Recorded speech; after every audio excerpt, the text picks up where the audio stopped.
Jay Crawford, Adam the Bull, Garrett Bush,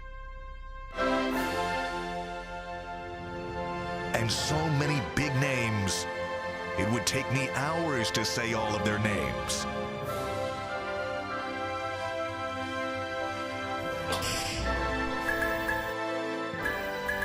The ultimate Cleveland sports show.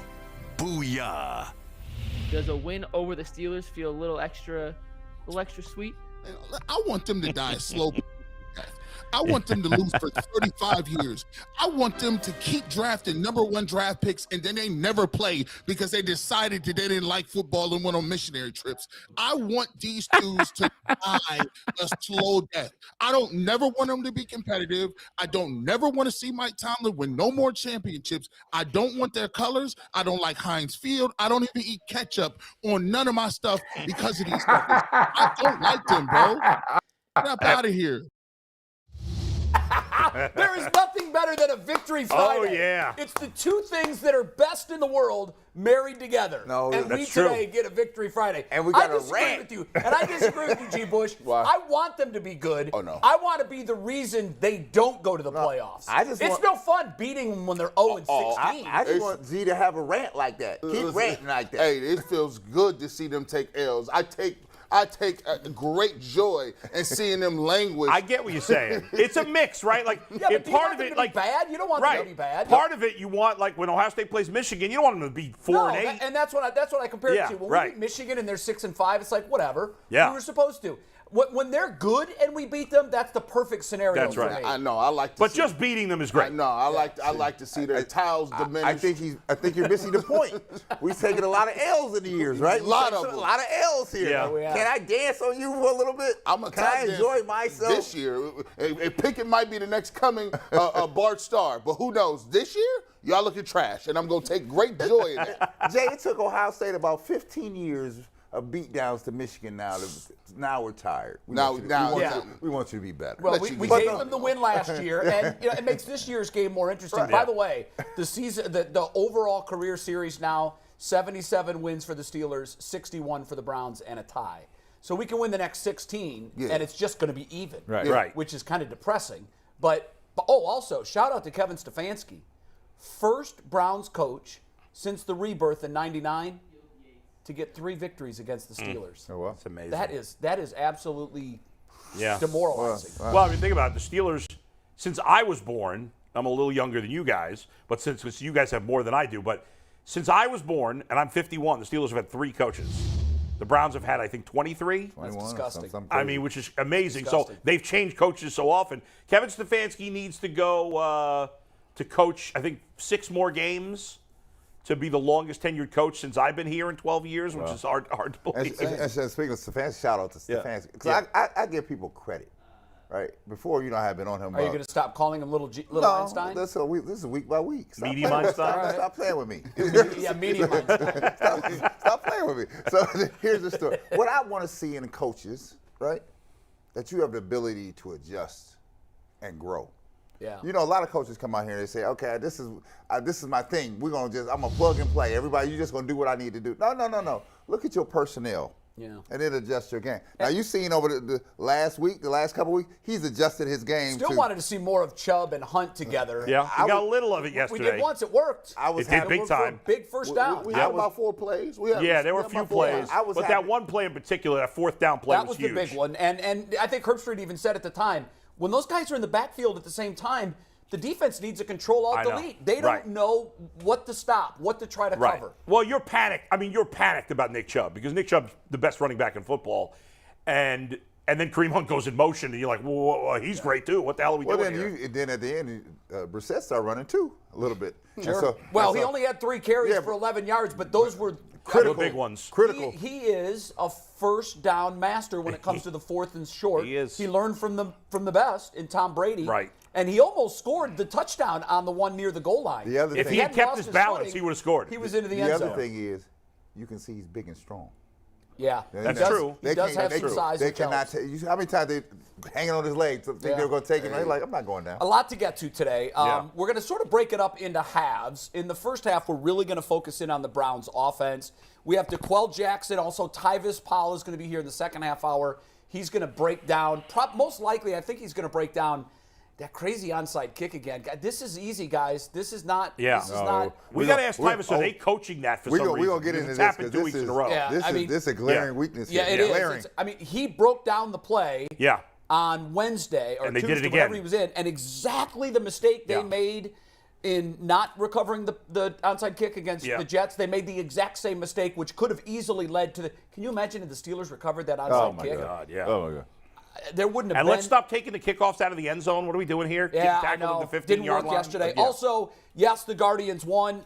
You can clinch it. I check every day. Yeah. They're at 99.9% locked to make the playoffs. Yeah, they got it. That number is familiar, 99.9. I'm not That was the living win my fears. probability the 5 to Browns had clinch. against We'll the get to it Jets. later. Yeah, we'll talk about the Guardians for sure. I really think for our discussion that our flashpoint is going to be Jacoby Brissett. Oh, yeah. Because just in listening to some of the comments from you guys this morning, we've got a huge discrepancy on where Brissett is. His numbers, good for him. 21 of 31, 220 yards, 2 touchdowns. I'll mention the 10 incompletions.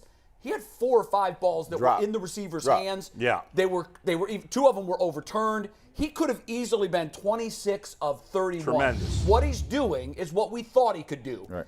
Accurate short passes and not throw it to the wrong colored jerseys. So he's been very, very, in terms of what we expected of him, I think he's exceeded our expectations. But, G. Bush, I want to start with you because you're ready to say that this guy is, I don't think you're going to put him in an elite category, but your opinion of Brissett is much higher than I think everyone else on the panel. He's playing in the top. He's playing on that top 15 level right now.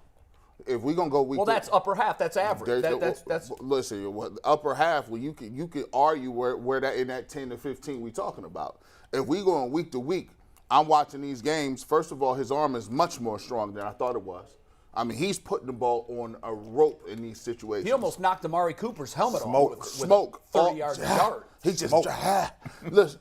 His mobility. He ain't that mobile. It don't look good, but he's scrambling from yards. He's getting first downs, and on top of that, leadership. When you see him getting that huddle and him getting guys together, he's galvanizing people, and they are making plays. Another thing that I'm watching, I'll give Kevin Stefanski credit. Their team is the most multiple in the league in terms of formations, shifts, sets where you're getting up and moving. Multiple people. Multiple people. He got tight ends moving from one. It looked like a Monopoly board. I'm like, dang, bro, you everywhere. And they have no pre-snap penalties, no false starts. They don't have any 11, 12 men in a huddle. Well, they did have a 12 on the field yesterday. They had one of those, but I will say this: Jacoby Brissett right now is playing better than anybody thought he was. I don't see any throws where he can't literally make them. Besides that first game, he didn't throw the ball deep, but he had a long one to Amari Cooper where he stepped out of bounds. That could have counted. Amari Cooper dropped another one that would have salted the game away. I think he's playing the best football of his career, and to me, you just got to put some respect on his name. They can win against a lot of teams on this schedule if he's playing that way. Bull, I'll let you go next because you're not. I don't want to be negative about Jacoby Brissett. I think we just got to be realistic, right? I don't disagree with most of what you said. I mean, he's played better than I thought. I mean, he was awful in the first game. Let's face it, he was awful. And Kevin Stefanski, by the way, deserves a lot of credit. The offense, I think, he's had a great game plan for all 3 games. The first game, it didn't look as good because Jacoby Brissett didn't execute. That's a fact. Okay, Jacoby Brissett didn't execute the first game. The last 2 games, Jacoby Brissett has executed. I don't want to diminish him. I love the way he's playing. We got to be realistic about what he is. Anybody that would ever have a conversation about starting Jacoby Brissett over Deshaun Watson is an idiot. Okay? Well, someone's trying that already. We're not drinking. We're not drinking. That's absurd. It is absurd. But Jacoby Brissett, something he's never done in his career is be accurate. He's never been an accurate passer. I rip Baker all the time for being inaccurate, which he's not. And Jacoby Brissett's even worse. His career completion percentage is horrible. But in these last 2 games, he's been on the money. He's made almost no bad throws. Do you think throws. that's the Stefanski factor? It may be. I mean, it looks like he's being coached up to a level that we've never seen him play at before. You know what? They are scheming guys open, which we always said, well, why don't they do that? Well, maybe and some people say, well, maybe they did and Baker couldn't get him the ball. I don't know. But the game plan's been on point, and the first game, he missed all the throws. And these last two, he's been completely comfortable. There's no pressure on him. The offensive line's been outstanding, and he's making all the throws. So I don't want to diminish what he's done. He's played well. But let's be realistic what he is in the grand scheme. Can we have a round of applause, by the way, for David Njoku? For finally earning that money? I mean, guys. Phenomenal game. Last night, he looked like Kelsey. Absolutely. He looked like the guy that deserved that 4-year extension. He was phenomenal. And Brett, I want you to start on something that you were really hot on last week. Right. And I think we all were. Well, let me get a little of this and that's Brissett the action, lack too. of leadership. Yeah. We kept saying, whose team is this? Yeah. Right. Leaders are born and they emerge organically. And I thought when he picked up that first down inside the 10-yard line and threw his right arm forward for first down and yelled at the crowd to let's go, that was the spark I've been awesome. looking for. To me, that play was the anointment of him as the leader of this team. So let us be clear. So Brissett has been playing outstanding football for the Browns, right? He's not Mahomes. He's not Brady. I'm not looking for him to be Brady. I'm looking for you to manage the game. And the thing I saw last night, and you can tell from even the players' commentary for who were doing the commentary, right? The other players that were analyzing the game.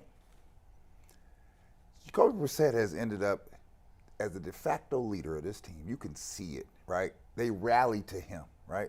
And they rallied to him, and I think it has inspired his play. And I'll give Stefanski credit. He has put him in a position 100%. where he can be successful. But he's only in position because I got the two studs behind me in the backfield. Right. You have to be concerned about them, right? Then you have the other thing. You add this to Brissett. You can see Amari Cooper is a precision route runner. Precision. And Jacoby Brissett is throwing balls before Amari Cooper's even made the break. Yeah, we saw it a couple times. And I'm like, here's the story, right? But I tell you what the glaring weakness is. No, before I get to the glaring weakness, Brissett has taken the control of the mantle. His job is to get me to game 11. That's what your job is to do. Yeah. And he has assumed the throne. Yes, right? he has. And the guys are backing him up like, I'm with you. And when you can get to 4th and 1, they're running around, grabbing your leg and not going down, not taking a sack. That is inspiring to the rest of the guys. Now, what I will tell you on the other side of it is this. The glaring weakness, as I said months ago when we started in the summer here, that other wide receiver position, it's a problem. Well, I'm getting nothing out of that. Nothing. You hear the numbers, and they're terrifying. Wide receivers not named Amari Cooper yesterday caught 2 passes for 16 yards. They're invisible. 2. Bell had one for 6 yards, and DPJ had one for 10 yards. But they weren't targeted much. I know they weren't targeted, but Bull, at some point, teams defensively are going to start bracketing Cooper. Yes, They're going they to are. start playing gimmick coverages on Cooper, and other wide receivers are going to have to I hear you. I hear you. I'm not as worried about it. Yes, when they play better teams, they haven't played any good teams yet. When they play good teams, it's going to get trickier. I don't know. I think I don't want to make a big deal about it because they're not targeting those guys. If they need to, they will. DPJ had a pretty good game last week. I mean, he had a decent game last week. He had 0 catches last week. You're talking about 2 weeks ago. I'm sorry, 2 weeks ago. The first 2 weeks game, ago. he had 3 catches the first week. Yeah, but here's the thing. Njoku had a huge game. What is the difference if he's a wide receiver or a tight end? No, I know. No, there's a difference. There's a difference between the tight end and the wide receiver. Yeah, the tight end is here. Well, I find him. Can anybody name the number 1 wide receiver on the Chiefs for me right now?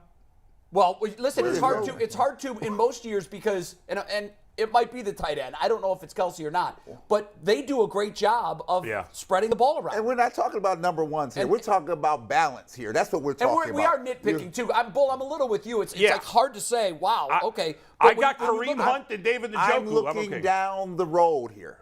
I'm off of last night's game. I'm looking down the road here. I'm going to need balance on that side. I hear you, but if they're not targeted, then what do you expect? They didn't get targeted. You had Bell on a crossing route, right? Yeah. And what I saw last night, G, he got hawked. No speed.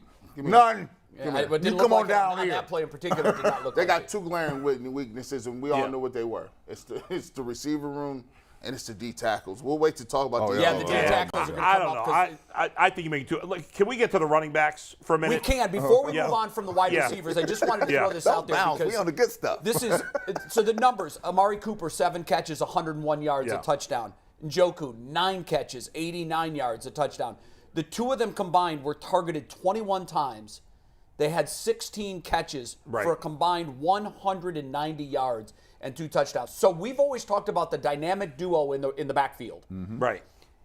The Browns appear to have a dynamic duo. If they can consistently get this kind of production out of Njoku, they might now have a dynamic duo in pass catchers. If they do, that Fab Four, that's fine. Those 4, that's going to be enough. Right. To You don't keep need you a in the game receiver. against the Bills and the I see what you're Chiefs saying, and Bull. anybody You know else. what I'm saying? I see what and Bull's Kareem gonna Hunt say. is catching passes too. If they're gonna have two people they pass catchers, then so be it. Sure. Like maybe them other dudes is only gonna catch a couple footballs here or there, I mean, sparingly. You can't have you don't three-headed have monsters. to have a number 2 wide receiver Like, be you- great. Some teams do. A lot of teams don't. If Njoku can catch the ball when they and get run a lot- after catch, I'll take that. Sure. When they get a lockdown corner on Cooper, that's when these other wide receivers are just going to have to step up and we have to hope that there's chemistry between Brissett and these other guys. Because so far we've seen nothing. I just think the Browns' running game is so dominant and the defense is so worried about the running game that it's hard to and Amari Cooper's such a precise route runner.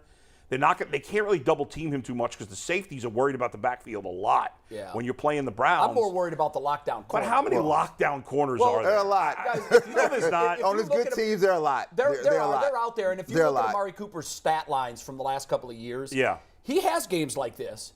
But unfortunately, He's he also inconsistent. throws. He's been inconsistent. He throws in a Yeah. clunker where he'll have 4 catches for 37 yards. He'll do that here. There's no question that he's going to have a game like that. All we're saying, I think Brad and I think G. Bush, you might co-sign There's this no too. scary corners in this when division. that happens, one of these other guys from this gaggle of receivers that really have done nothing, they're going to have to step up and prove that they can carry the load if a team decides you're not getting the ball to Cooper. Agreed. But you don't need Donovan Peoples-Jones to have a big game every week. Once in a while, he needs to step up. You're right. That's the case on most teams. I know somebody. Yeah. I know somebody will be available around November. Odell Beckham Jr. You crazy, right? I know somebody. Let's not start that Yeah, yet. yeah. Let's not start that yet. I'm the king of starting stuff. Because I brought up yesterday in Dominic training well. Yeah. He traded well. I like that. Yeah. I love that. I There was a love it. report What'd you say, yesterday. Jay? And Ndamukong Suh, according to a report yesterday, Yeah. is considering 3 to 5 teams. Browns should be aggressive there. People close to Suh say he wants to play for a contender. That's why last night's game, guys, was so big. Yeah. I know it's 2-1 and 1-2, but there is a huge. We're in first place. Huge difference. So I'm not saying they're going to sign him, but I'm saying I'm having a lot of conversations with his agent. Yeah. Because after watching, and we'll get to this. I don't want to start this now. But the defensive tackles. They are who we thought they were. We absolutely have to be stronger in the middle moving forward. Well, We've gotten away with it so far, but there was a stat. throw Suh in there, and now you've got 3 top draft picks between Clowney, Garrett, and Suh. There was a stat line yesterday, Jay, that have you seen Myles Garrett's number without Clowney? Yeah, it's So that depressing. tells me that. No, the fans are going to get mad at you if you say Myles Garrett had a bad game last night. No, we're not saying Myles Garrett had a bad game. Well, he had. he had I'm 2 saying tackles. that. He didn't do much. What we're saying is this: in order for him to be at optimum level, He needs that other book. we need another book, and then if you put Suh in the middle there, who's a run stopper and can get now after we talk. quarterbacks. He shouldn't need Clowney to be But great. hold on. Right. T.J. Watt played with Hayward. And let's not act like Hayward is not a beast. No, of course you're a Hayward Buckeye. helps What are you T.J. talking about? Watt. Stop Like, playing with me. Watt is Stop like, playing with me. that's my guy right there. When you got somebody else that's taking up blocks, when you watched yesterday, they had the tight end over there, they had the running back. Najee Harris was giving them a forearm. Chipping them. I'm like, dang, Robbie, man. It's hard to get home. Now, Can't get your money off. It's hard. You want Myles Garrett to be optimum, and he can't be optimum. If I'm playing the Browns, I'd single block everybody. The word I use, G, out here, you're going to hear it from me all the time, and I don't care what sport it is, you need balance out here. And then balance allows the superstars to shine. Or let me throw this out there, because this was, again, it was driving me nuts last night. They know they don't have Clowney, so they know that they're going to have to come up with other ways to put pressure on. Where were the exotic blitzes? Nothing. There was nothing. Where were the linebackers? Where were the safeties coming? Yeah. It was 4 pass rushers. That was a big disappointment. They got no pressure on the quarterback. Them safeties not coming because they got burned up the last 2 weeks. They staying in the back. Hey, they cleaned that up. They cleaned that up last night. Look, well, as far as we know, there were no breakdowns. Just got taken advantage of. They did it one time. Mitch Trubisky has problems with the A-gap blitz. They put Taki and Phillips in the A-gaps. Phillips comes clean. He played really he got well. it. And he He gets the sack. He got home. Yeah. By the way, Phillips played great. Played great. Phillips played Mitch great. Trubisky's not that good at football, by the way. An MRI is scheduled for today, and I mean, I haven't heard anything. I think they called it a sprain last night. Yeah. We're gonna find out more from that later today. Let's just hope. You talking that about it's Anthony not, Walker? Yeah, Walker. Yeah, Let's just hope it's not, an It looked bad. MCL or PCL. By the way, the block. Where was the flag? By the way, The block. There was a flag, wasn't no there? on Okafor. I don't think the block was a dirty play. Bro, He fell on. He fell on him at the end. That should He have been a didn't penalty. fall on him. He jumped on him. That That was was a personal foul. Right. That should have been a penalty to me, not the initial block. I don't know. I'm not talking about the initial block. I'm talking about Jumping when on he's him at on the the ground. end. He jumps on I him, know, that was and then we crazy. see him taking off on a cart. That and should have there's been no a penalty, the jump on the end. Sumo belly slap to the back of the neck. I don't know and what then that somebody was. steps on his leg. That's why I don't Yeah, I like the know. Steelers. Hey, bro. I hate nobody them, man. knows. They were dirty last They're night. the dirtiest. They've always been dirty. If Always. a Browns player did that to a Steelers running back, there would have been 18 flags on the field. Jay, no one knows the intricacies of this rivalry better than DeQuell Jackson, who came on Right. early, heard us talking defense, texted me and said, I need in right now. Tag me in Oh, partner. that's a No nice- No He's chair got the flip today, swaggiest fellas. gear. I had to jump What's up, right in. DeQuell? You got. What's going on, fellas? You look pretty nice, dog. And he Yeah, got that. I had to show my pride, man. Anytime we beat the Steelers, you gotta He, look in that moment. he was at home. He pulled up to the stadium. pulled That's up. a First Energy Stadium fit. He pulled up. That is They sharp. take care of me. What can I say? Listen, DeQuell- bring some back for your boys. Yeah, that's right. Hey, DeQuell, I'm I curious. got you. I'm curious your take. Like, I made the statement on our postgame show last night that Myles Garrett didn't do much. Now, I know he's getting double teamed. He's got triple teamed a few times. Yeah. Is that like people got mad at me that I said that? But I'm just stating the fact he didn't do much. Should we expect more because he's a great player, or is it unfair because he had no help on that D line and they were double and triple teaming him?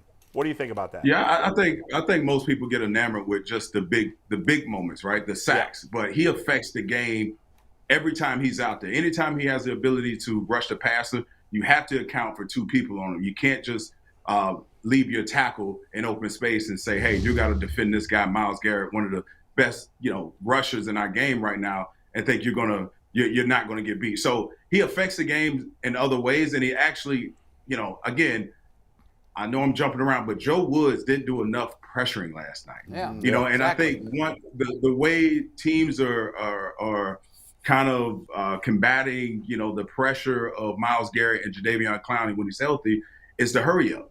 I said a few weeks ago, that's how you tire out a defensive line. You do this hurry up situation where you know you're going to face more of a vanilla style defense. Joe Woods doesn't have time to dial up all these exotic pressures. So you saw Mitchell Trubisky have a lot of success in Matt Canada when they sped things up a bit. And I would expect because they didn't play well against it, they gave up a ton of yards. You're going to see that throughout. Next game, if they don't stop it, you're going to see all these repeat plays start to come up. And to talk about, listen, I think the offense is playing well. We can get into that a little bit later, but the defense. I watched every snap. I was rewinding as much as I could. I was so far behind the game, the actual live game, because I couldn't understand for the life of me why these guys can't play zone defense. Man. On the back end, when you look at the underneath defenders from the linebacker standpoint, Joker, I watched him thoroughly. These guys spend too much time watching the quarterback and not reading routes behind you. That's zone coverage. Zone coverage isn't old school, high school, where you drop to a zone and you stare at the quarterback. You have to read routes in the NFL, and they don't do a good enough job of all being on one accord, dropping to in your coverage, reading routes, and everyone's communicating.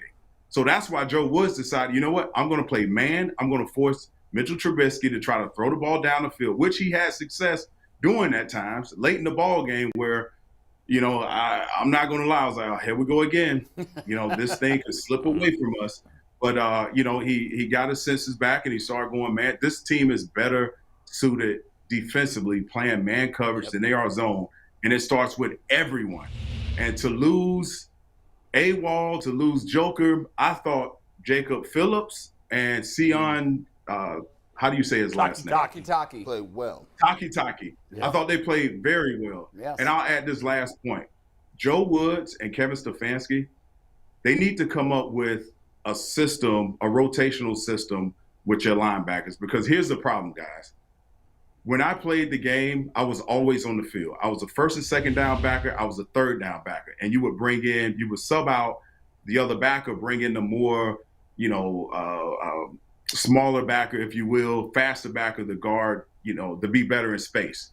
So what I'm saying is because of the inability on the back end, these guys are miscommunicating the last few weeks. You need a steady hand, a guy you're going to hear from that makes all the checks, that you're used to hearing. You trust he's going to make all the right checks. You trust he knows what he's talking about. He can line guys up. There's too much interchanging between linebackers. They play a ton of personnel sets.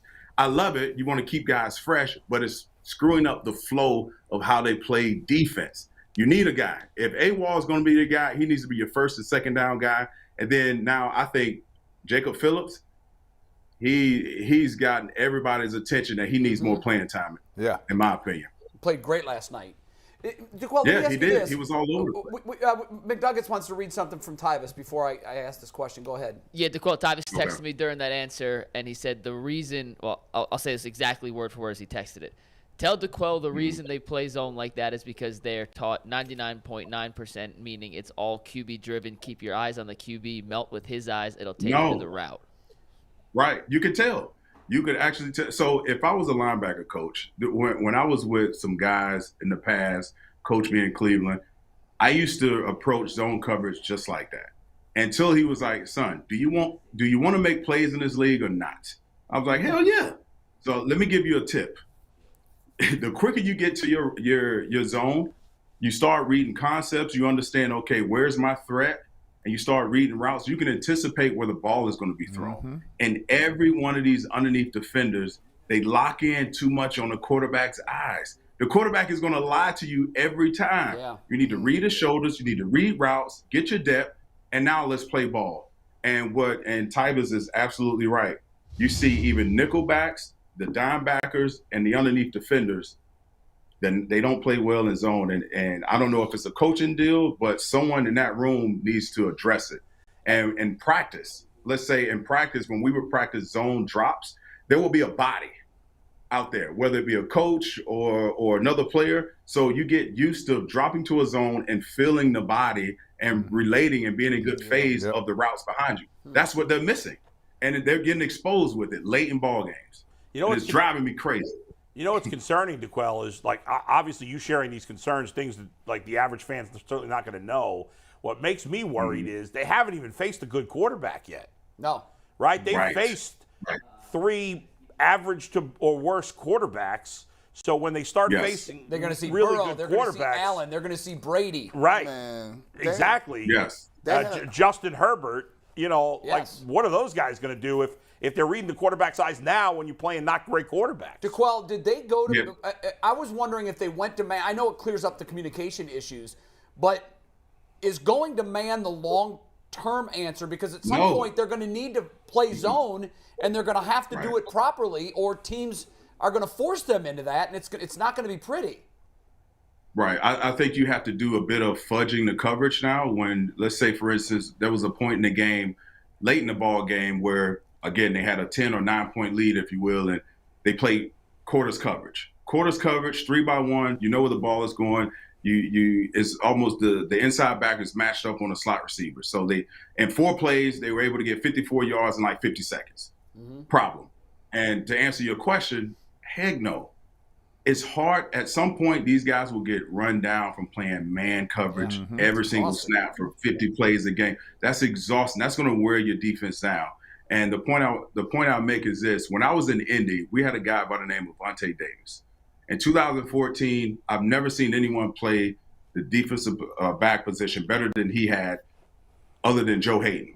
And so what we would do to fudge a quarter's coverage, if he was on the backside of a 3-receiver set, I would tell him lock, right? So that meant, you know what, everyone else can erase this receiver out of the equation. Right. That way we can push the coverage to where the strength of the formation is. So we were able to do that. They're going to have to find a way to use Denzel Ward, who you paid a ton of money to, have him play man, shut down half of the field, so that way you can manipulate, you can have more bodies to relate to, the strength of the formation. But they have to get this corrected. So they have to. So when you say that, right? I see exactly what you're saying. It's like hooping, right? We're cutting half the floor off, right?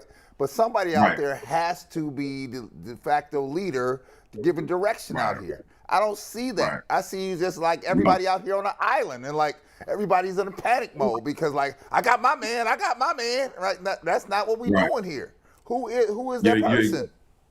Exactly right. They don't have it right now. And anywhere I've been, when I was a signal caller, I was so demonstrative with my calls, and we had this saying: if we're all wrong, we're all right. So if I made the wrong call, the wrong check, everyone believed me that they knew I was accountable, responsible, all these different things. They played what I call. Even though we were wrong, at least all 11 guys were on the same page. They don't have that guy in the back end. Everyone, and you would think going into the season, this was going to be a stronghold of this team, this unit. We did. And particularly in the back end, adding Emerson, Newsome, and all these guys, you have so much depth. But for whatever reason, they don't communicate well. They don't have that leader in the back end. AWOL can only do too much. From linebackers. You're right. They're gonna have to go out and find a veteran that at least understands the coverage and understands how to communicate. And I would preach at this point, you have to over communicate with everything.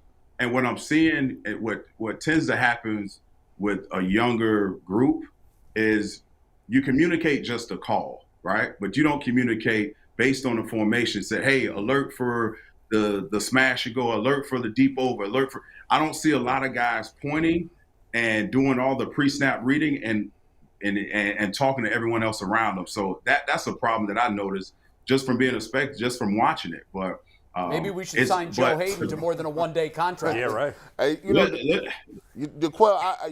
agree. You said something right there, and I've been thinking about this for about 2-3 years. I said back in the day, and I used to see people jumping routes. But to jump a route, you got to know what the route is. I see people, and there's a lot of people that have no depth perception. People think you can just drop. Right. What depth perception, they say, hey, I drop, they tell a defensive end, drop in the coverage. Yeah, that sounds good, but you have no depth perception. You don't know what your landmarks are. You don't know what your keys are. You're like, drop by the hash. What's that? I don't see a lot of these people on our defense that understand where the route combinations is coming from, because it would look like, because quarterbacks are doing you like this. The good ones will look you off like this, like Magic Johnson. See? You ain't even look over. How you know he was coming? Patrick Mahomes do you like this.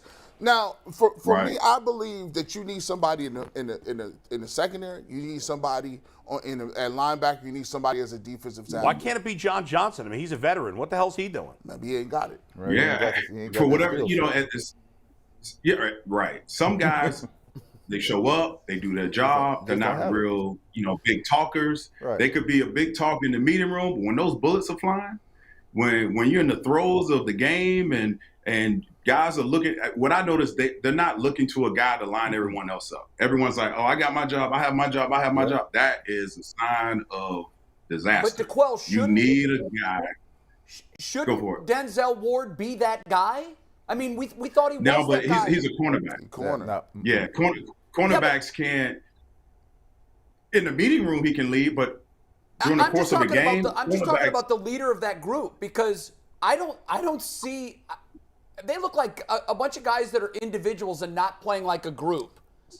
Safety or linebacker. Exactly. A corner don't even have to get in the huddle. Real talk. A corner, especially if they're on man. If they don't even have to, they can just they be to the side. You need a safety or a linebacker that line everybody up And like he said, I ain't heard that in a while. If they make the wrong call, as long as you run that wrong call, you're all right. It might not be the optimum play, but at least you'll be in a Everybody's position. on the same page. Yes, they're there. So Everyone's on the same page. DeQuill, give us some real talk here. I want you some real talk. When they had this play, that players only meeting yesterday, it had to occur. Tell me why. Tell people why that had to occur yesterday. Yeah. Was it yesterday? Didn't it happen the week before? Days ago. Couple days ago. Yeah. Yeah, I think they needed to because, listen, there was a lot of expectations on this ball club, and there's a lot of guys making good money. Again, this was, to me, normally when you hear about teams doing players-only meetings, you're like, oh, here we go. This is the beginning of the end. But I thought it was necessary. I've been involved in many of them. And it's a way, this is when you say you want to keep it real, Brad. Yeah, keep it 100. During those meetings, when the leaders stand up, they're calling guys out. Absolutely. They're telling guys, I need you to play better. I need to play better. You need to play. And it's a grown man discussion. Grown man. And you got to bring your big boy pants. And listen, it's a sign of, you know what? We must win this week. We have the Steelers coming up. We need to get our crap together. We need to get on the same page. Now, they played better, but it's still some things they need to work on. But those players-only meetings, I thought it was necessary. And I heard through the grapevine that Anthony Walker led majority of that. But those are the type of things when leaders kind of rise to the top. But here we are during the course of that game. He's out. He's going to miss significant time. DeQuill, just tell him this too. In that big boy meeting, everybody in there can get checked. You can get, I don't care how much money you make, you can get checked. I watched him check Jordan in the meeting. Like, what you talking about? We talking to you. That's who we talking to. Yes. I was like, this is how it's going down. It is necessary. I've been involved where, in Indy, in Cleveland, a ton of those meetings in Cleveland, unfortunately. And more than you wanted to. But here's the good news, DeQuell, is that for years, including most of the time you were here, pretty much all the time you were here, those meetings didn't turn into wins, and like the fact that we've just complained about all the negatives for the last 10 minutes, when they won to improve to 2-1 is a good sign that we're like, hey, this team's winning, and yet they should be better because they got to do this. So let's switch it up to the offense, which the offense is playing great, much better than we would have thought of, especially the passing game the last two games. Let's start with that. Jacoby Brissett was awful in the first game, but he's been really, really good these last two games. Have you ever seen him play as well as he has these last two? No, but can I say this? Did you guys give me any credit? Because my headline the last time I was in studio, what was my headline, McNuggets? Jacoby finally takes command of this offense. Did anyone give me any credit? Did I get any credit for that? Oh, wait, was that for this game, or that was for 2 games ago? And he didn't do that. That was for the Jets game necessarily. He played. I thought he played a really good game until but he didn't emerge as the leader that he did last night. Okay, that's fair, but I still want some credit. Give credit. No, for the record, we didn't pick any winners last week because everyone thought the Browns would win. Yeah, we didn't have a winning winner. You would have won had the Browns came back and won. If a minute 55 went on the clock. DeQuell's headline was just sort of split. The main headline was for Game 2, and the subhead was for Game 3. That's right. You're just Nostradamus that way. Yeah, that's fair. That's fair. But I think Jacoby Brissett, no one thought he would play this efficiently. No. And I heard G say before I joined the show, he's playing like a top 15 quarterback in this league. I would argue he's a little bit higher than that. He's making it from week 1 to week 2 to week 3. I mean, there was a point in the game last night where clearly he's comfortable orchestrating this offense from an empty set. He can see the field. Mm-hmm. It's an easier read from a defensive standpoint, and he was anticipating throws, anticipating routes from Cooper.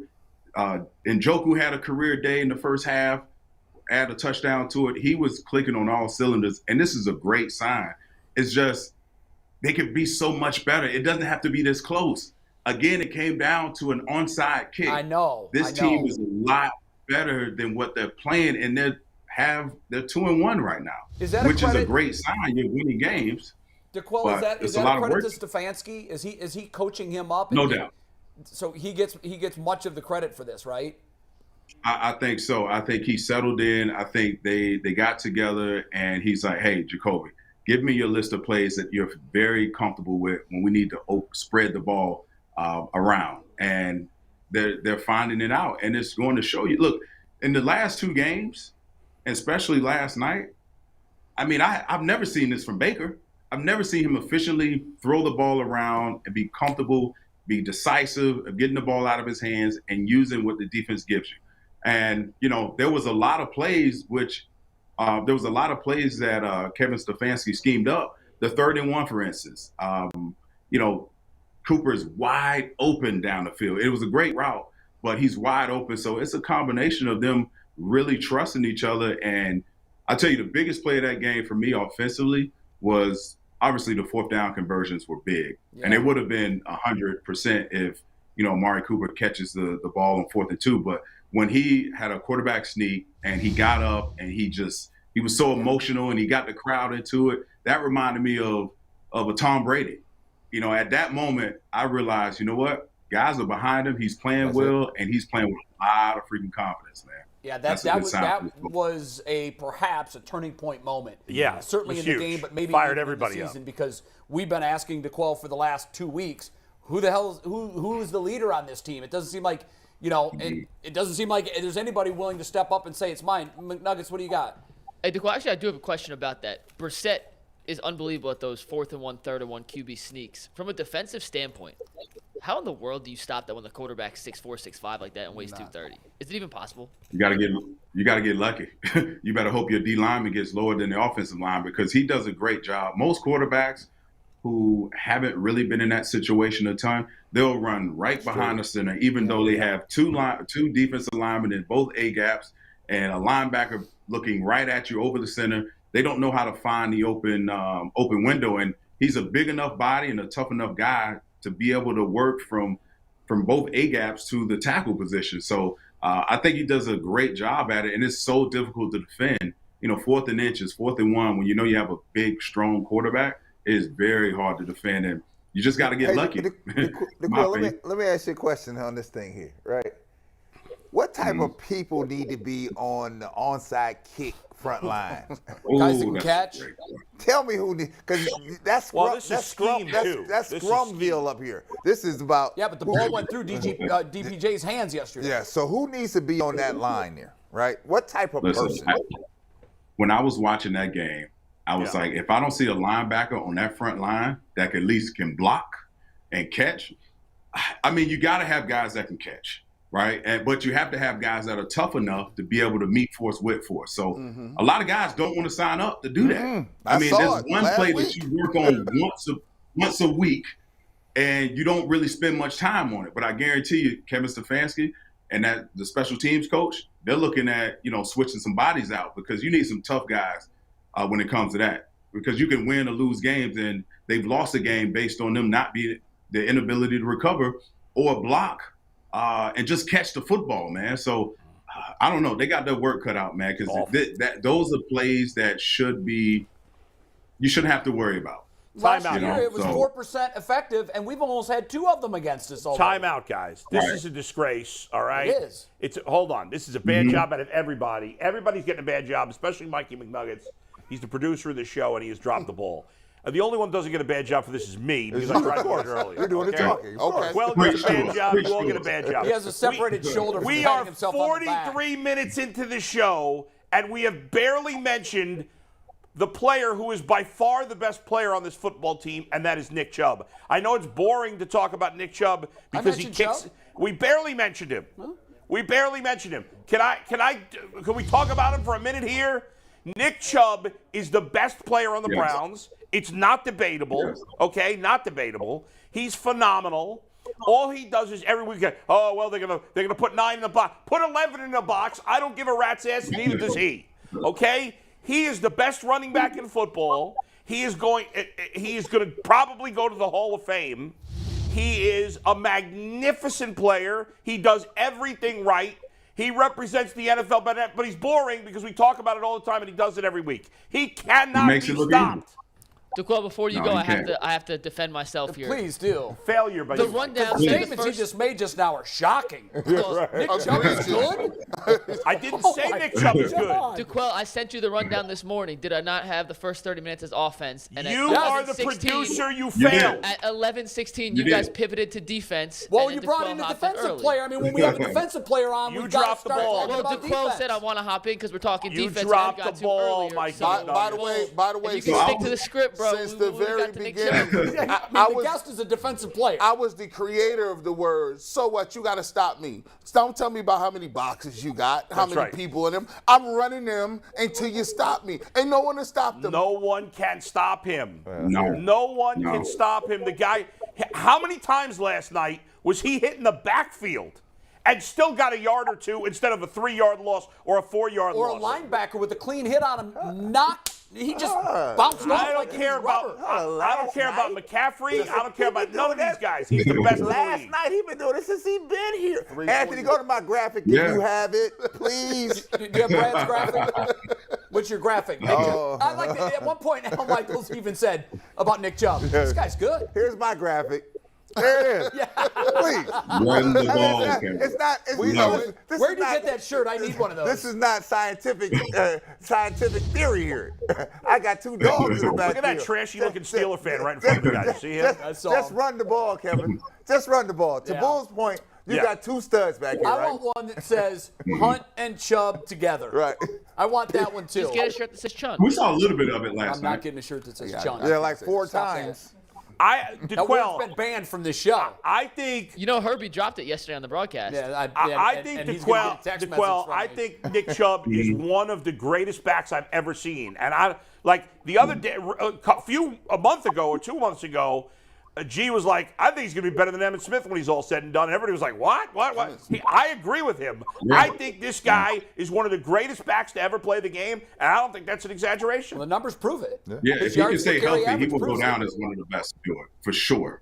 If he can stay healthy and they can keep him healthy and protect him. And listen, the guy is, he gets 20 to 30 carries every week, and you know what you're going to get.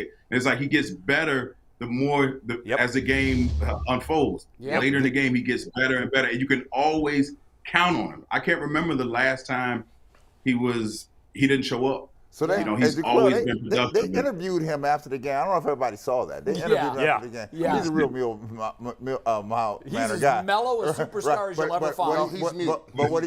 But what he did say was this. He said, listen, having Hunt in the backfield, we're a great companionship together between the both of us. He pushes me to be better. We push each other to be better. Sure. No and I doubt. like the fact that he gets to spell me and we get to spell one another. Yeah. So the two-pronged thing is working. It's right? definitely working. It's definitely And working. That picture that you had of Chubb on that graphic, that was early in the game, might have been his first carry. If his knee doesn't clip Minka Fitzpatrick's helmet, Oh, he's gone. Yeah. It's He's a gone. touchdown. And Yeah, it barely, no doubt. And it would have been a got highlight clipped. one because he tried to jump over him. I know, it's crazy. Yeah. I think Browns Hey, running hey, backs wh- are addicted to hurdling, by the way.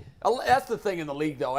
Yeah. I mean, Najee Harris had one last night. that Oh, was smooth. hey. That I other don't wanna kid, lick your by the way, shot that when other you see kid him looked a on lot that better goal. than Najee Harris. Who's that, John Johnson? Let my me- God. Listen, he we slammed him. got to put an APB out Oh, well, who? for John Johnson's jockstrap. Oh He my got it God. I know we do. He got it smoked knocked on off. that play. Hey, no disrespect, no disrespect, my G. I got love for It you. happens. But Yeah. Najee Harris, hey, that woke a lot of people up. That's going to be an awkward moment in film study.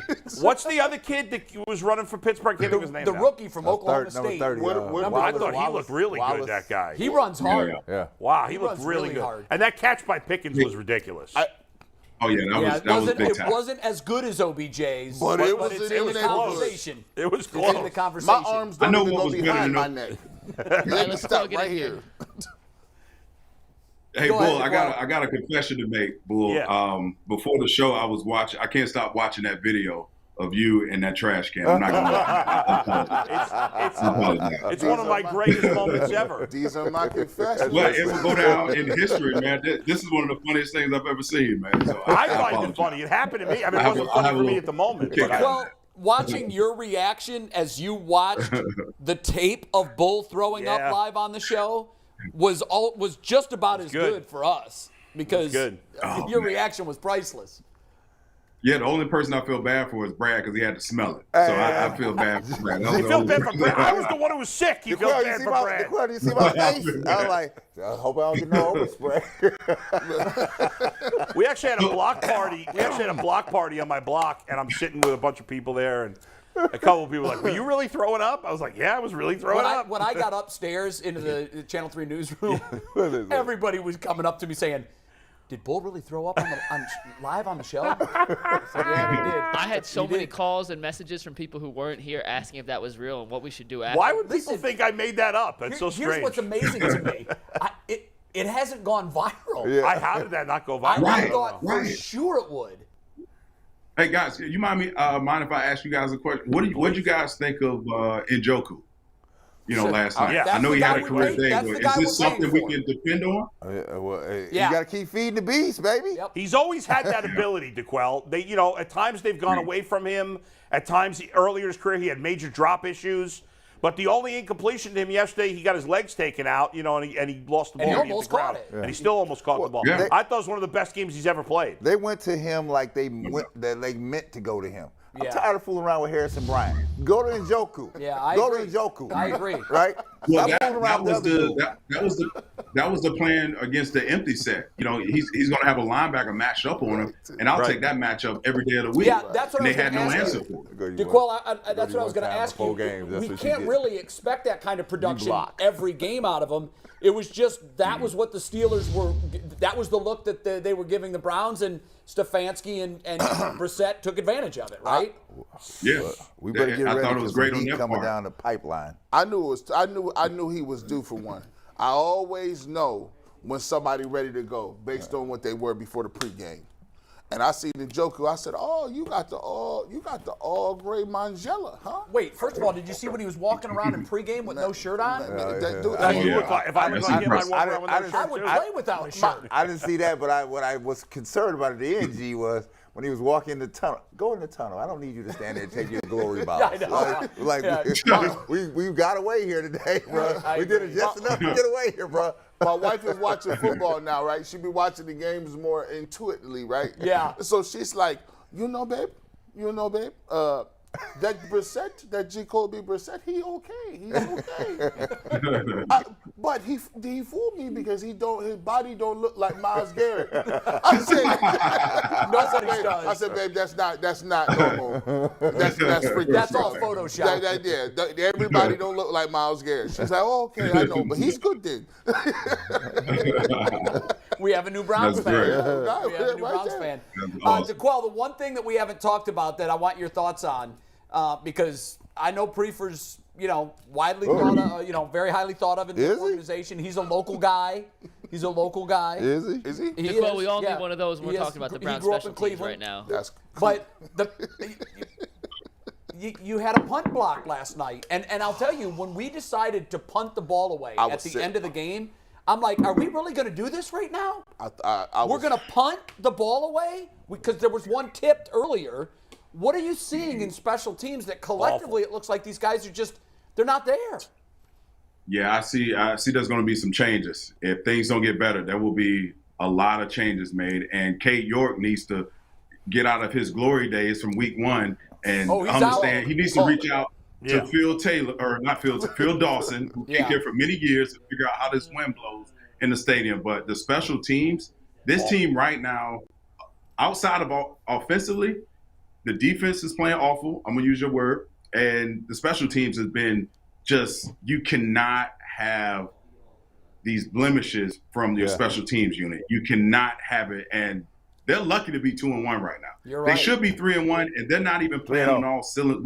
They're not playing as well as we know they can. But, hopefully this continues. It's correctable. It can be fixed. But in terms of a punt block, it shouldn't happen. It should not.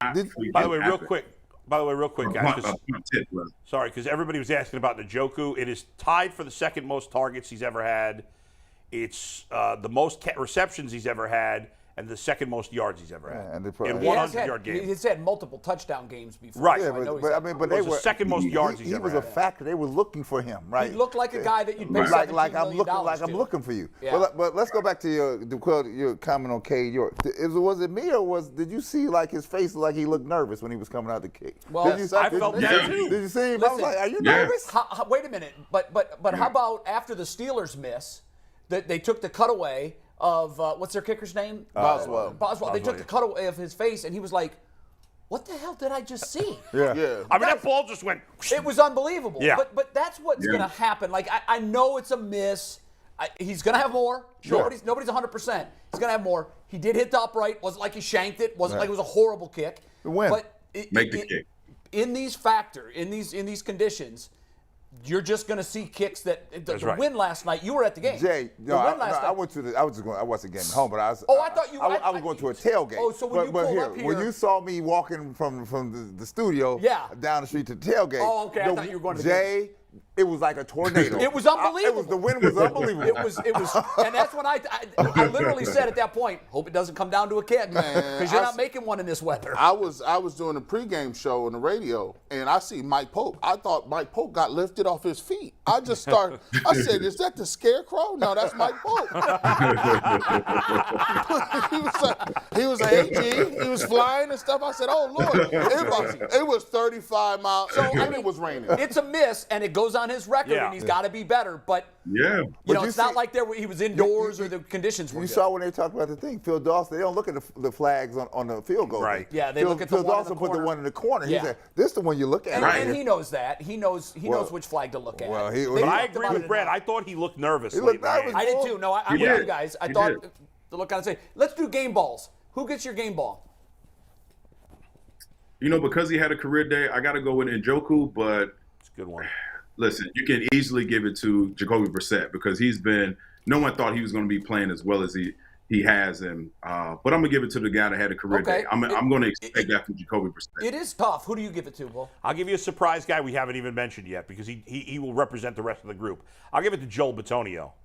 Joel Bitonio is like with Quentin Nelson of the Colts. They're the two best guards in football. He always makes the play. The offensive line has been outstanding, even though they've had some guys in and out, right? You had Conklin out the first 2 weeks. Maybe Callahan deserves the game ball. Yeah, Hudson's done a great job. He came in last night when Jedrick Wills missed a few plays.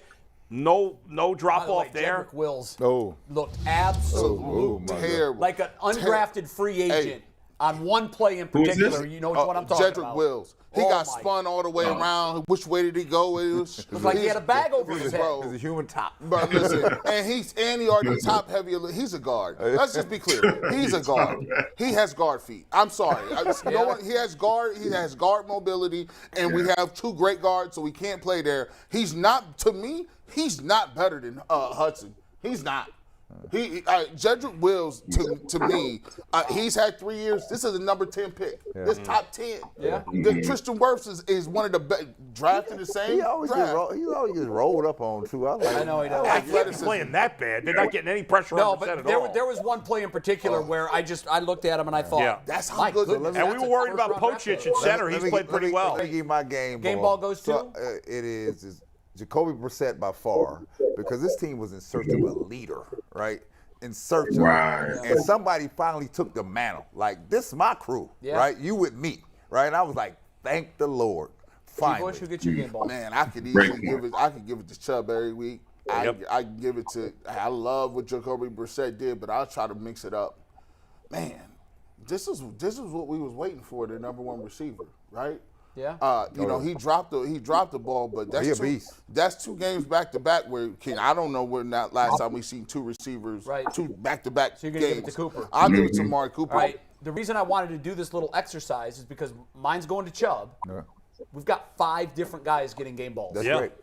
So that's how you win football games. I think you can make a case for Jacob Phillips too. Well, there's other guys we didn't mention. So Absolutely, Phillips. Jay, let's ask DeQuell this.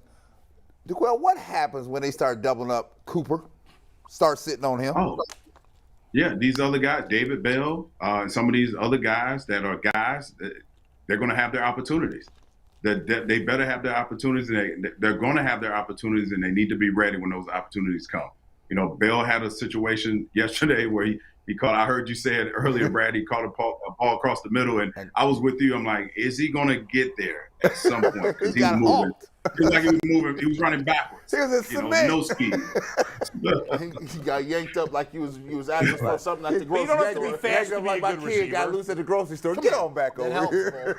But they're going to have their opportunities, and the other guys. And Jacoby Brissett is doing. Listen, he's giving what the defense, was allowing him to do. And Njoku had a big day, and Amari continues to pile up really good games. And I'm sure he's going to get more attention next week. And so these other guys, Kevin Stefanski's got to be aware of that. But, that two-back set, I'm sure we'll see some of that come back into play because with Kareem Hunt out of the backfield, man, I'll toss it to him 9 times out of 10 and say, hey, you go beat that guy in front of him. Yeah, we want to see more than that. So Atlanta's defense is trash. So we had 5 different guys get a game ball, all offensive players. Yeah. Here's something that we haven't talked about but needs to be discussed because maybe this is going to be a bend but don't break. The Steelers were 1 for 9 on third down last night.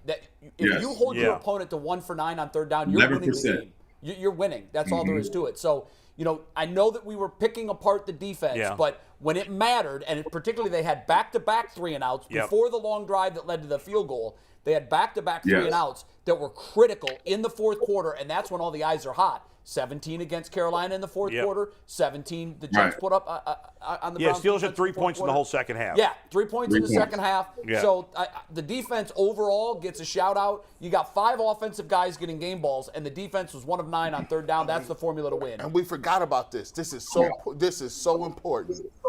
Let's talk about the impact Anthony Schwartz had. He only was all right. Now we can move on to our next topic. I think he was only on the field for like 5 plays. He was on the milk carton. They said we're not doing that no more. I saw him run down on kickoff. They let the ball bounce over his head. Yeah. That was spirit. And this was after a win. We're talking like this after a win. Man. Nick Nuggets has something for you before we say goodbye to you. Hard on people.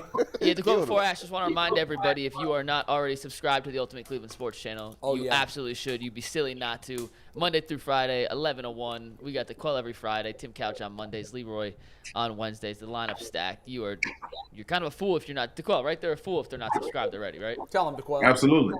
On the road to 15K.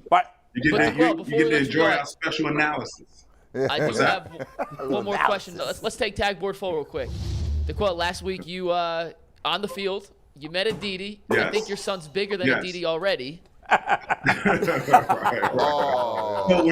when I saw Aditi, I was like, Aditi, hey. She looked at me, was like, who the hell is this big man? I was like, DeQuell, it's DeQuell. So she saw my son running around, and I told her, I'm warning you, he's heavy. 3? That kid is 3 years old.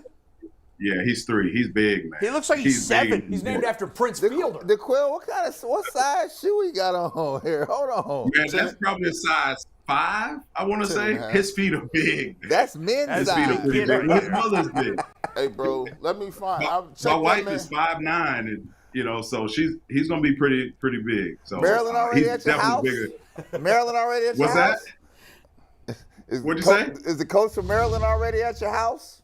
Oh no, he's been around. He's been keeping his eye on him, but I was like, nah, it's too early. It's too early.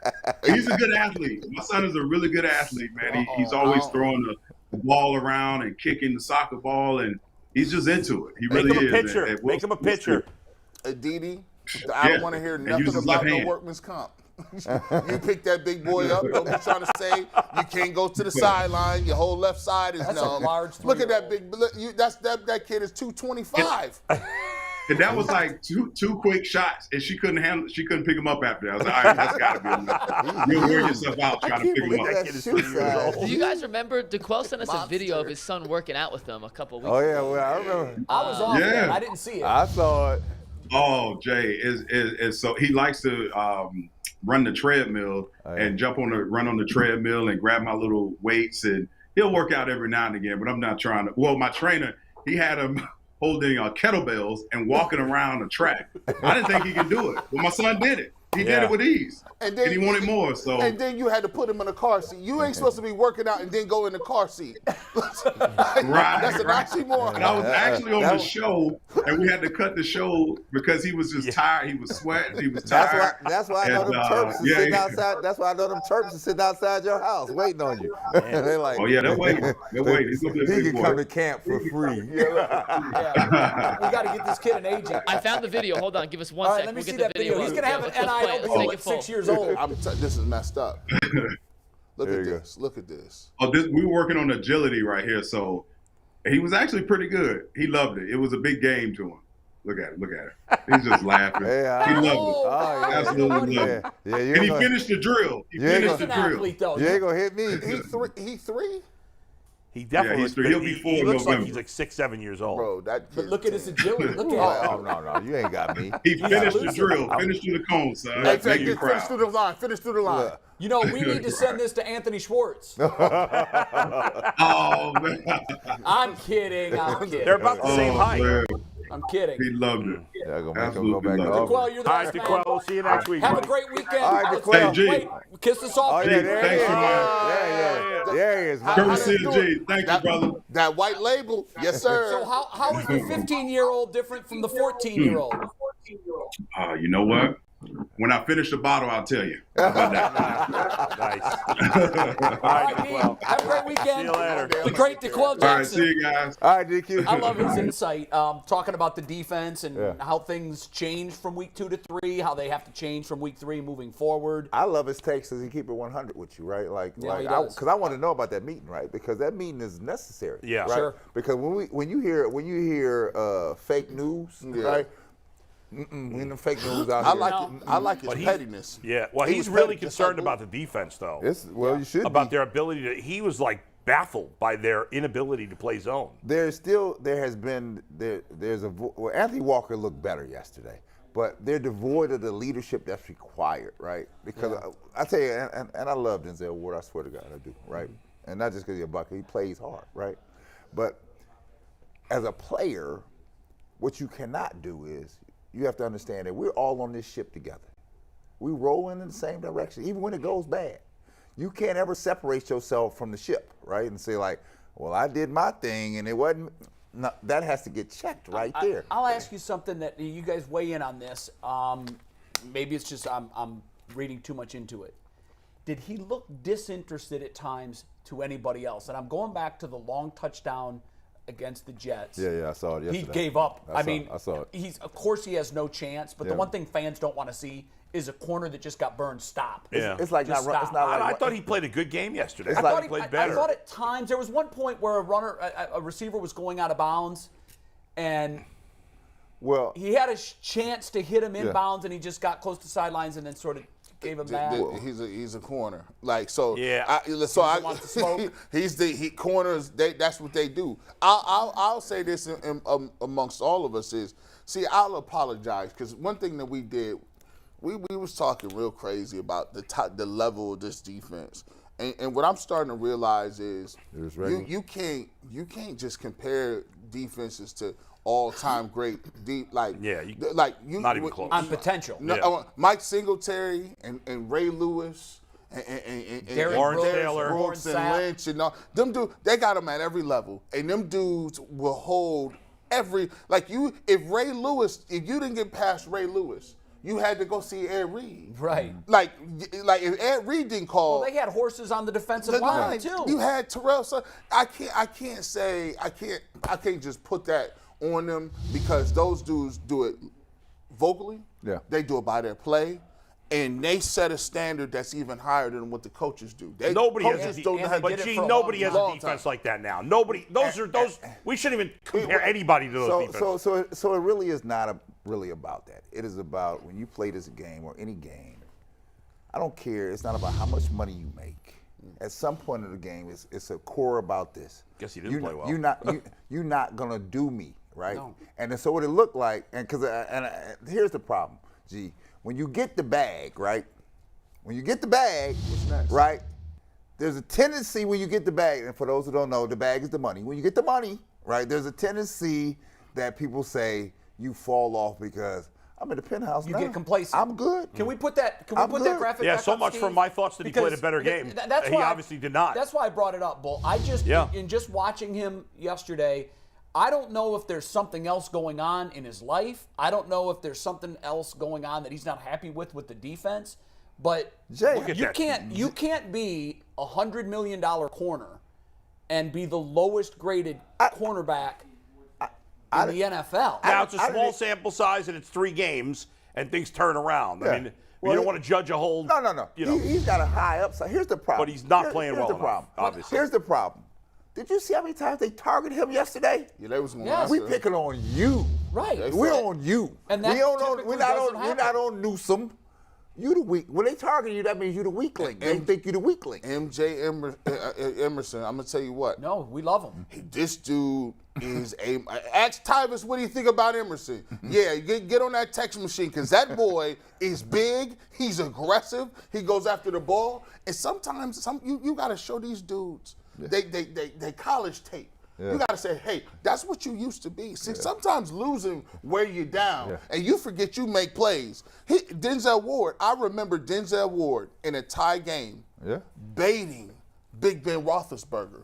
2 interceptions that game in that tie in the rain, the first game of the season. I'm saying this dude is a first-round pick, and he's baiting Big Ben, and this was prime Big Ben. But, gee, I look at it as, and hopefully I will not turn out to be wrong, I look at it as Denzel Ward's a good player who's not playing good right now. I'll give you that. Right, that's how I see it. I don't think he's garbage. I agree with that. He's not a bad player. He's a good player who's not playing well right now. Confidence thing, Brad, when you're not playing well, someone has to hold you accountable, because you can fool yourself like, oh, I'm playing real well. No, you're not. Here's the mirror, but again, it's that person I told that's well, to your point, Brad, it's the person I told that's on the team. It's not the coach that checks you. Yeah, you're not living up to this thing here. And then the thing is that the public, what gets screwed up in the public is, because you got the money, the first idea and thought is that, well, you laying down because you got the money, right? Mm-hmm. And that may not be the case to what you were saying. There might be something else going on. I don't think it is the case. Right. I don't want that labeled on him. He's not that guy. He's not the guy that's going to say, I'm paid, I'm set, I'm good, I'm done. As I'm looking at him, I don't know how to explain it. That's why I'm asking you. Sometimes a player's confidence can get dinged. His confidence has to be at a low. It seems that way. He was defensive on Twitter last week. And that's why I'm saying, I'm hoping that it's a head problem and not a body problem. So he can't be getting old. He's too young for that. Yeah. The physical gifts are still there.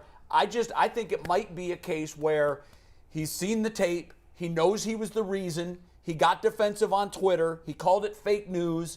It's in his head now. And he knows that he got paid, and maybe he's feeling some pressure. Like, hey, I got it great. That happens all the time, right? That happens all the time. So, Brad, how does a player get out of that confidence smear? So I don't think the player can get himself out the smear without help, right?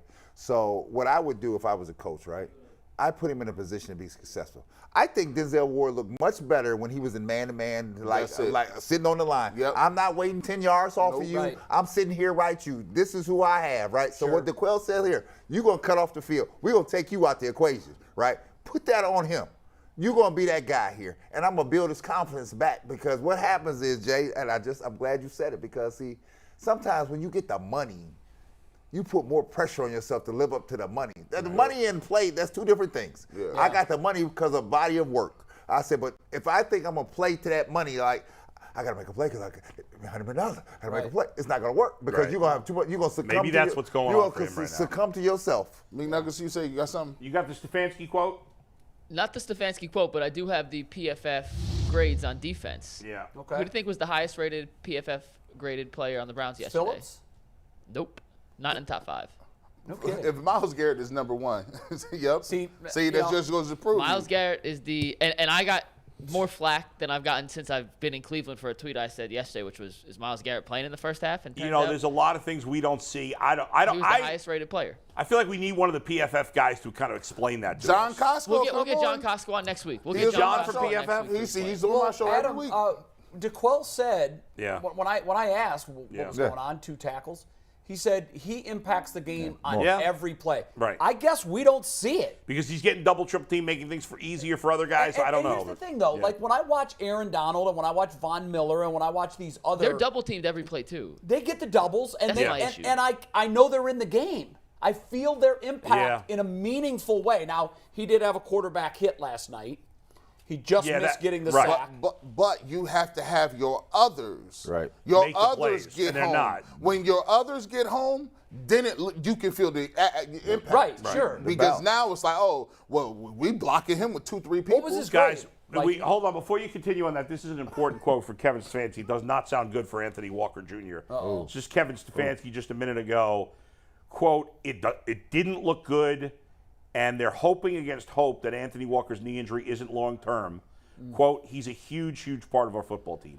So when he says hoping against hope, that doesn't sound good. The way they lifted him up and put him in the mobilizer and put him on that cart, I was like, oh, that's not good. Did anybody see, did they do the tug test on him? I didn't see that. No, That was off camera. I was looking for, we'd be looking for I it. was looking for it. We both had that done. And you know what it is. when you tear it, you've done it. I've done it 3 times. You know the Have you? instant, and you know the instant that it's torn. You know it. Knock on wood. I've been all right. There's I man, got away. it's a bad injury, I got but away. you typically know it. But the trainer will grab. Yeah, your I know lower it. I've leg, seen it. I've seen it. And they tug, and I've then they seen look at each it. I was other, like, and then they'll oh. ask someone else to do it. Are you feeling the same thing I'm feeling? And I could tell by the look on the trainer's face. That leads us into the next section. If Anthony Walker, because he was starting to assume that role. Yeah, here, I don't know. You better go out and get an Ndamukong Suh, because we're gonna need some people here. Because this thing is soft in the middle. It's real. Because I'm gonna tell you who I was surprised at. I was watching JOK yesterday before he got hurt. Yeah. And I was like, He was not playing well. oh my God. And they had him rated. You coming off like an ND dude. That's what you coming off like. That's exactly what you coming off like. Because he missed the first 3 or 4 plays of the game. He missed 2-3 tackles. Yeah. And I said, I was like, well, you didn't bring him down. Yeah. And my thing is, if you're going to have, and they don't be understanding, if you're going to have light linebackers. He light Speed linebackers. And that's what they like. They like them. You got to have thoroughbreds in the middle. Because you got to keep them dudes clean and free. Why do you, and I see Taven Bryan. Not getting it done. Not even getting it done. I seen Nate Guard knock him 5 ways sideways. That's even more disrespectful. Sideways is disrespectful because your legs get crossed like this. Like you sit in Indian style. Like this. You sit like you curtsying or something. Like you, how do you do, Queen? He got knocked sideways. Jay, crazy. How do you do? I was like, get him out of here. Coach, somebody. Listen, they walked right. I said, he got fired. I said, we got to do something. So we need Sue, don't we? We need Who Sue, got the other top Jane, grades, Mikey, on PFF? Amber. No, Ndamukong Suh. Yeah, we need all of them. We need a boy named Sue. Golly, man. Quote Johnny Cash. It Who are is. the other top 5 grades, by the way? The top 5 grades, Myles Garrett, who had averaged a 91.4 the first 2 weeks, had an 81.2 yesterday. So even though he was still the best, that was 10 points below his. That's not great. It's They ain't good. saying much. Yeah. Tony Fields, the safety, number 42, was second, 79.9. Taki third, 70.2. Yeah, Taki Greg was over Newsome fourth, 66.8. Oh, we John don't go to the Johnson. 60s. We can't get to the 60s. Isn't that funny? Like don't Jacob go- Phillips, we all thought played well. He put up traditional stats, and he's not even on. I don't know. Well, here's the thing. I got John Costco on every single week on the barbershop for the preview show, right? Mm-hmm. And we go over all the grades and stuff. He said, when you talk about the Pro Football Focus, they count missed assignments and they count missed tackles. If you got a missed assignment or you're not in your gap, something small to regular people, you getting that graded off. You get a ding. That's a ding, and it's hard to come back from 2-3 You missed got a tackles. couple dings. How do they know for sure on every play? Yeah, because for them to decide that you missed your assignment, they have to know what your assignment was. Well, you They're can guesstimate, you can decipher. Yeah. You can decipher for what the rest of the 3 guys are So going. you Because decide- everybody has to have a gap. So you decipher when JOK missed a tackle? Yeah. Right? You Well, decipher- that's you the eye decipher- test. Yeah, You decipher when the other one got body slammed, right?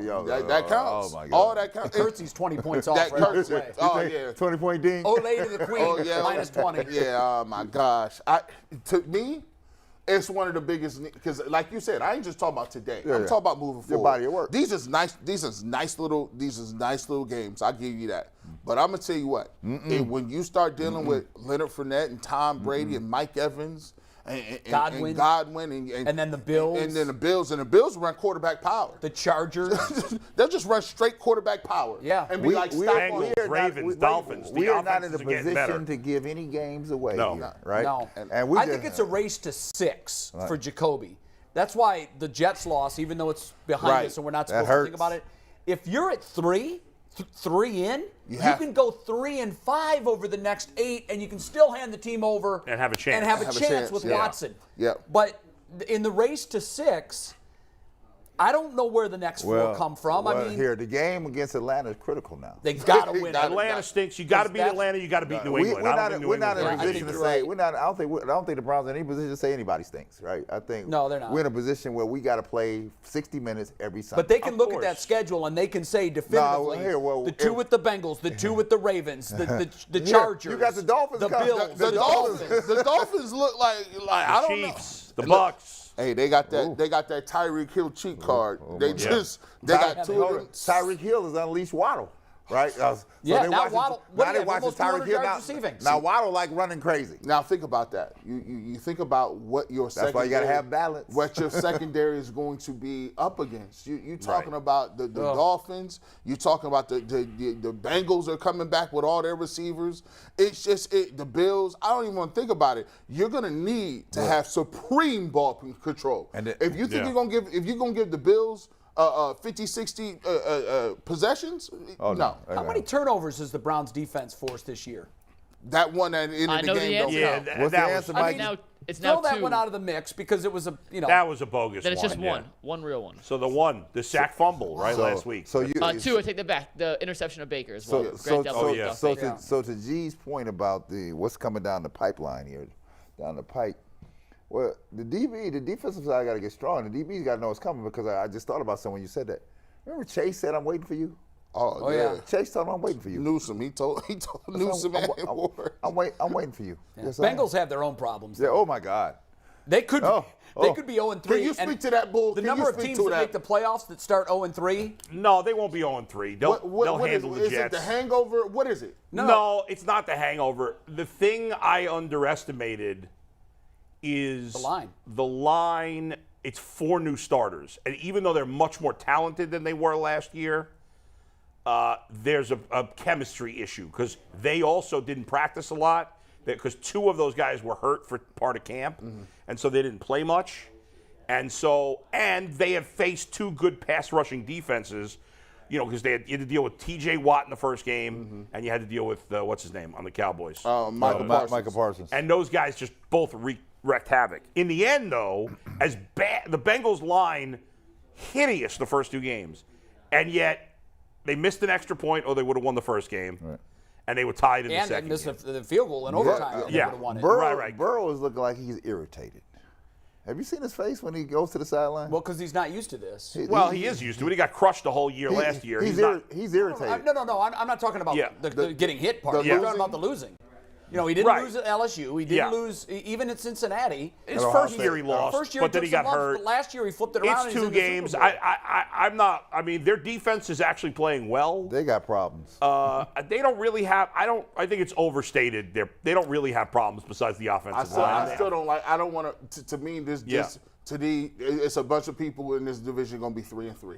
I don't think nobody is getting. Too early to ask if there's one team that looks like they're the class of the division? No. I don't think there is. Because everybody stubbed their toe. I mean.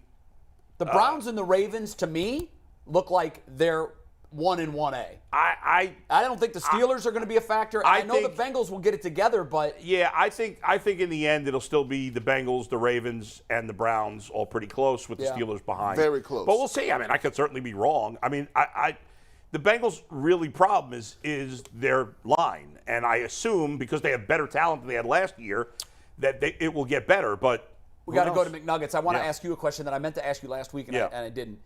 Do you get more riled up for a Bengals game or a Browns game? Because your passion for a Browns game seems higher or just as high as Browns fans themselves. It's hard for me to explain because it doesn't really make sense. I never, I don't know.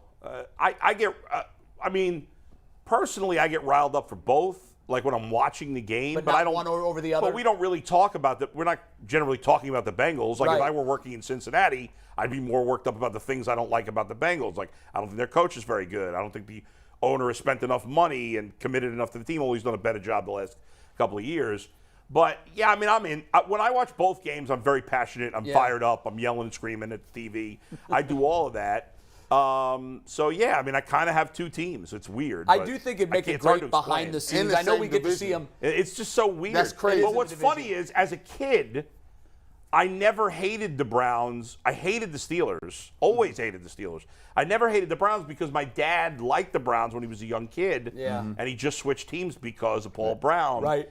And so I kind of had You followed your dad's allegiances. I always kind of followed the Browns too, and I never rooted against them unless they played the Bengals. Right. Even before I ever thought I'd come to Cleveland. I think it'd make a great story if we had a camera crew at Bull's house for a Browns game, because we do get to experience it in the 2-minute warning show, which, by the way, if you haven't seen it yet, even last night, there was drama again. Yeah. And it's gonna be that way all year. But if you don't know what I'm talking about, every week at the 2-minute warning of the Browns game, these three knuckleheads, along with Jeff from Lockdown Browns, Sponsored by Miller Lite. Come on. Yeah, was he last night? Sponsored by Miller Last night was Lite. definitely sponsored. He by claims he was sober. He did. But the Miller Lite. I had people texting me, Yeah. like I know him and I don't, but I have people texting me saying, your boy is a six-pack in right now. But anyhow, that's another reason to watch. It's fun. And I don't mean Adam, I mean Jeff. Yeah. But go to the YouTube page. If you're watching us right now, you're already there. Yeah. You have to subscribe, and you have to click the notification bell for two reasons. One, so you get notified when the Ultimate Cleveland Sports Show takes the air, but also because of breaking news. So, for instance, if there's a big trade, if something major happens with either the Cavs, the Guardians, or the Browns, we bust in and we go live. And the only way you're going to know that is if you subscribe and notify. Yeah. So do that. And if you're missing the 2-minute warning. Oh, you're missing great You're stuff. missing the best, most drama-laden show in the history of YouTube. All three games have still been in doubt at the 2-minute warning. Swung twice. And yesterday, McNuggets, like he's going on giving his speech, and they're like, McNuggets, the game isn't over. They're kicking it Did you onside declare them a kick. winner again? No, they were But telling me in the chat though there was a lot of McNuggets here. Jinx, shut up. So we don't believe it. I held Some it. people do, Bull.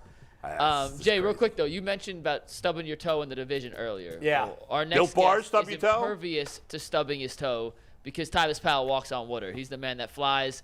He could turn flying into water. Walks on Tyvis, That what's up, brother? That was a bad transition. You're horrible. Welcome to the program, brother. I didn't have a Built Bar to transition. It goes down without Built Bars.